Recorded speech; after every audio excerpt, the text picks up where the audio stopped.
안녕하세요. 뉴스반장입니다. 보도본부 32기 33명의 취재기자와 촬영기자들은 이렇게 성명합니다. 박근혜 정권 때 사회부장이었던 후보자는 최순실 사건과 관련해 관련 기사들을 애써 외면하고 박근혜 최순실 게이트를 비호하고 은폐하는 데 앞장섰다. 인정하십니까? 인정하지 않습니다. 그랬던 박장범이 KBS 사장이라니 가당키나 한 일인가? 보도본부 42기 후배들입니다. 10년차 기자인데요. 권력에 질문하지 못하는 기자는 기자가 아니다. 그런 자가 공영방송 수장은 더더욱 아니다. 박 후보자에게 촉구한다. 더 이상 KBS를 정권에 아부하는 수단으로 이용하지 말라. 후배들의 이 뼈아픈 질문에 대해 반성하지 않습니까? 네, 저 자신을 한번 되돌아보고요. 지적에 대해서는 겸허히 수용하겠다는 생각을 가지고 있습니다. 반성합니까?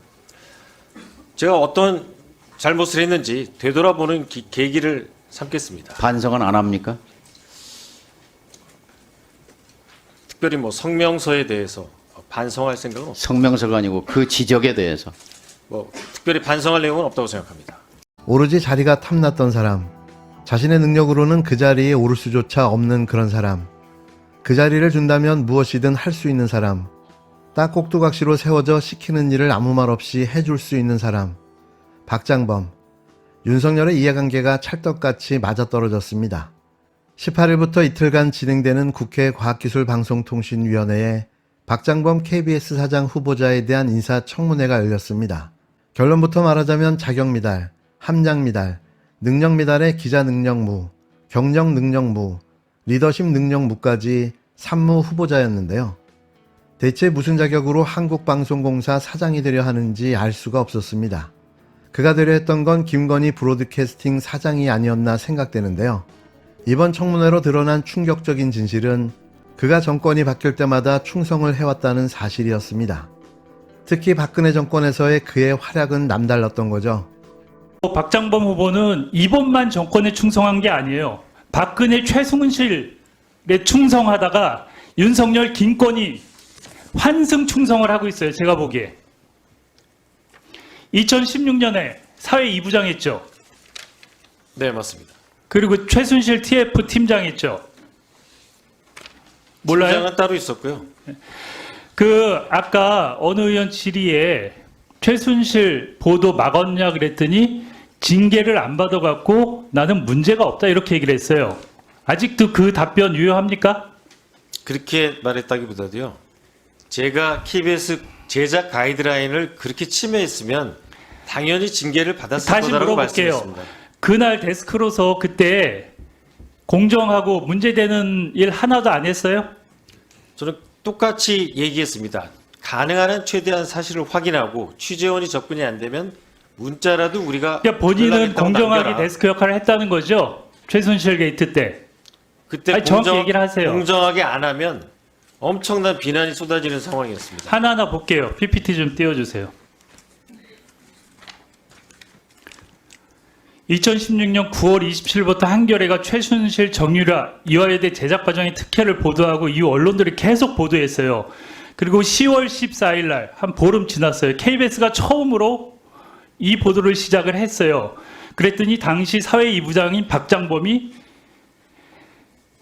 사건 팀장한테 전화를 걸어서 외부에 있었는데 기사 승인을 거부했어요. 그리고 그 뒤에 얘기를 보면 부장이 나에게 전화 와서 기사 사인 넣지 말라 했다. 부장이 말하는 이유는 처음에는 기사 요건이 안 된다고 했다. 나중에 수정해 보겠다고 하니 부장이 지금은 하지 말라고 하더라. 그리고 박장범 부장이 정유라는 최순실의 딸일 뿐 본질이 아니다. 이런 얘기도 했다 그래요. 이런 얘기 한 적 없어요? 뭐 정확히 기억은 안 나지만요. 했죠. 늘 데스크와 부장 간에 오갈 수 있는 얘기입니다. 지금 하지 말라는 얘기가 근데 아무튼 좀 더 확인하고 사인을 내겠단 말입니다. 네, 중요한 건 기사가 안 나갔어요. 다음 볼게요. 2016년 12월 7일 우병우 청와대 민정수석이 세월호 수사팀장이었던 당시 변찬우 광주지검장에게 해경 수사와 관련해 수사 압력을 행사했다는 실명 폭로를 확보하고 기사를 작성해 SNS를 통해 팀장에게 별도로 전달했어요. 그랬더니 박장범 부장이 오늘 뉴스 아이템이 많아서 못 들어간다. 결국 못 들어갔어요. 이렇게 중요한 내용을. 그리고 그 후에 김영한 비망록 있죠. 돌아가신 분. KBS 이 담당 기자가 김영한 전 청와대 민정수석 유족을 3일간 선택해서 비망록 사본을 확보했어요. 그래서 이걸 갖고 기사를 하려고 했는데 이거를 박장범 부장이 또 막았어요. 김영한의 주장이고 우병우는 아니라고 하는데 할 수 없다는 거죠. 다 못 나간 건 사실이 아닙니다. 상당 부분 김영환 비망록이 9시 뉴스에 나갔고요. 이거 이해 당사자가 적극적으로 아니라고 하는 부분에 대해서는 저희가 확인을 해야 되기 때문에 딜레이 시킨 겁니다. 계속 더 얘기하세요. 실제로 많이 나갔습니다. 예. 내일도 증인 들어오니까 제가 다 확인해 드릴게요. 참고인 증인 오니까. 네. 책임지세요. 오늘 얘기한 거에 대해서. 알겠습니다. 예. 그리고 박장범 부장은 자기가 취재를 막아놓고 책임을 취재 기자한테 또 미룬 사례도 있어요. 그러니까 박정범 부장이 나는 그래도 국장단이 그렇게 얘기한다며 국장단 결정이 그렇게 됐다고 진술했다가 나중에 경위서에는 기자가 적극적이지 않아서 기자가 낙종을 했다고 얘기를 해요. 이거는 데스크로서 부하 기자한테 할 짓이 아니잖아요. 그러니까 KBS의 그 많은 기자들이 인정을 안 하는 거예요. 저런 적 없습니다. 그래요? 이것도 확인해 줄게요. 박장범 KBS 사장 후보자가 지난 2016년 박근혜 전 대통령의 국정농단에 대한 보도를 축소했다는 의혹이 제기됐습니다. 당시 국정농단 취재부서인 사회2부 부장으로 재직하며 의도적으로 보도를 지연시키거나 누락시켰다는 건데요. 더불어민주당 이윤기 의원은 KBS 진실과 미래위원회 활동 보고서를 입수해 분석했습니다. 이 보고서는 2018년 작성됐는데 KBS 기자들은 박장범 후보자가 최순실 국정농단 초기부터 최순실 씨 딸 정유라 씨의 이화여대 특혜 의혹에 대한 보도를 지연시켰다고 진술했는데요. 2016년 10월 14일 한 사회부 기자는 정유라 씨 의혹에 대해 이화여대 교수협의회가 진상조사에 착수했고 해명간담회를 연다는 온라인 단신을 작성했습니다. 이에 대해 당시 사건팀장은 박장범 부장이 수원연수원에 가 있던 날이었는데도 전화가 와서 기사 사인을 넣지 말라고 했다고 증언했는데요. 부장이 처음에는 기사 요건이 안 된다고 말하다가 내가 기사 요건이 안 되는 건 아니니 수정해 보겠다고 하자 지금은 하지 말라고 말했다는 겁니다. 당시 사건팀장은 박 후보자가 정유라 씨는 최순실의 딸일 뿐 사건 본질이 아니라고 자신있게 말했고 그런 워딩보다 더한 워딩도 했다면서 결국 단신 보도는 나가지 못했다고 말했는데요.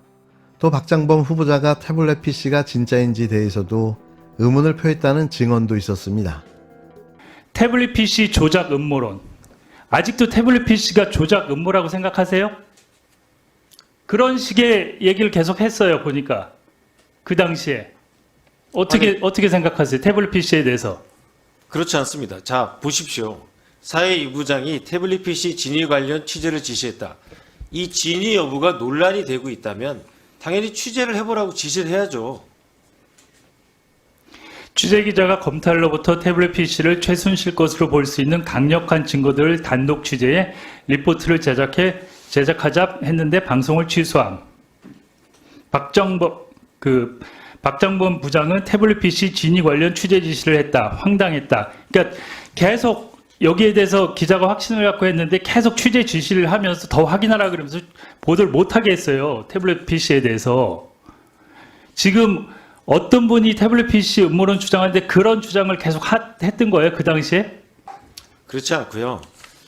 사회 전반적으로 태블릿 PC의 진위 여부가 논란이 되고 있는 상황이기 때문에 취재하라고 그래서 지시한 태블릿 겁니다. PC 보도를 거의 못해서, 그러니까 취재 방해란 거예요, 데스크가. 기자가 열심히 하는데. 그리고 또 하나 사례 볼게요. 박장범 사회부장. 최순실 검찰 고발 보고했더니 고소고발 공화국 기획 취재 지시. 그러니까 엉뚱하게 이런 걸 기획 취재를 시켰어요. 그때 속보성으로 계속 리포트를 하고 보도를 해야 되는데. 그러니까 이거를 보면 더 많은 사례가 있는데 이 정도 할게요. 시간이 없어. 보면 박장범 후보는 이번뿐이 아니에요. 그때도 정권에 충성하면서 나름대로 역할을 했고 지금 똑같은 일을 또 한 거예요. 대담을 통해서 확실히 보여준 거예요. 그때 어느 정권에 충성을 한다는 말씀입니까? 그때 정권이 어디였어요? 박 후보자가 취재 기자들에게 태블릿 PC의 진위 논란을 확인해야 보도할 수 있다고 주장하면서 한 기자에게 야 이게 맞겠어? PC가 가짜일 수도 있다. 구체적인 정황이 있는 취재를 해야 한다고 말했다는 겁니다. 정작 태블릿 PC가 최순실 것으로 보이는 내용 취재를 막았다는 증언도 있었는데요. 박 후보자는 2016년 12월 KBS 사회 2부의 최순실 측의 일방적 주장을 상세히 다루는 심층 리포트를 지시했는데요. 그러다 취재기자가 태블릿 PC를 최 씨 것으로 볼 수 있는 정황을 단독 취재하자 방송을 취소했다는 겁니다. 당시 박장범 후보자의 지시를 받았던 취재기자들은 박장범 부장의 지시와 데스킹은 매우 의도적이라며 위에서 말도 안 되는 취재와 제작 지시가 내려오면 이를 킬하기 위해 취재하러 다니는 경우가 많았다고 비판했습니다. 이웅기 의원은 박장범 후보자는 과거에는 박근혜 최순실에게 충성하더니 이번 정권에서는 윤석열 김건희로 환승 충성하고 있다고 비꼬았는데요. 그러면서 KBS 사장이 될 경우 더 심각한 보도농단이 일어날 것이라고 공영방송 사장 자격이 없다고 비판했습니다. 이틀 동안 진행될 박장범 KBS 사장 후보자의 인사청문회는 딱 반나절 만에 박 후보자의 자격 없음이 여실히 드러났는데요. 물론 윤 대통령이 임명 강행하겠죠. 대체 이런 자를 사장으로 임명하려는 저희가 뭘까요? 계속되는 경영부실과 악화를 유발시켜 종국에는 KBS를 민영화하겠다는 게 저들의 속셈 같은데요. 시청료를 분리하는 것부터가 작전의 시작이었습니다.